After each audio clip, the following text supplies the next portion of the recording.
రోజు చాలా ఆకలేస్తుంది మమ్మీ ఏదైనా త్వరగా చెయ్యి అని అన్నారు పిల్లలు. నేను మార్కెట్ నుంచి కూరగాయలు తెచ్చేసరికి పిల్లల పరిస్థితి ఇది.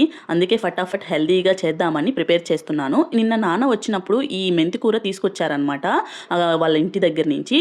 సో ఇది కడిగేసి సన్నగా తరిగి పెట్టుకొని దాంట్లో కొద్దిగా గోధుమ పిండి యాడ్ చేసి బాగా కలిపేసుకోవాలి. మెంతాకు అనేది లేతగా ఉంటే దాంట్లో వాటర్ యాడ్ చేయాల్సిన అవసరం లేదు కలిపేటప్పుడు. కానీ అది కొంచెం ముదురుగా ఉన్నప్పుడు కొద్దిగా వాటర్ని యాడ్ చేసుకొని బాగా మెత్తగా గోధుమ పిండి మనం చపాతీలకు చేసుకుంటాం కదా, అలా కలిపెట్టుకోవాలి. పిండి కొద్దిగా కలుపుకున్న తర్వాత కొద్దిగా టైట్ గానే ఉంటుంది. ఇలా వీడియోలో చూపించినట్లు ముద్దలు కట్టేసుకొని చపాతీ చేసుకోవడమే.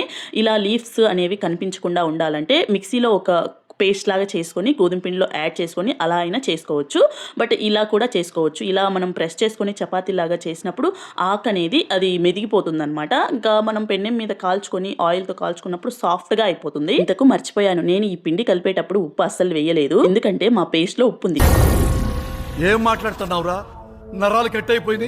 సారీ పేస్ట్లో కాదు, మా కర్రీలో ఆల్రెడీ సాల్ట్ ఉంది, అందుకే వేసుకోలేదు. సాల్ట్ అనేది ఎక్కువ తినకూడదు కదా, అందుకే ఆల్రెడీ కర్రీలో ఉంది కదా, దీంట్లో ఎందుకు వేసుకోవడం అని వేసుకోలేదు. రెండు బ్యాలెన్స్ అయిపోతాయి కదా తినేటప్పుడు, అందుకని. ఇక పిల్లలకు పెట్టేశాను, చాలా ఇష్టంగా తిన్నారు. ఇంకా నేను కూడా తినేసి ఇంకా నా పని అనేది చేసేసుకున్నాను. మరి ఈ రెసిపీ మీకు నచ్చినట్లయితే తప్పకుండా సబ్స్క్రైబ్ చేసుకోండి.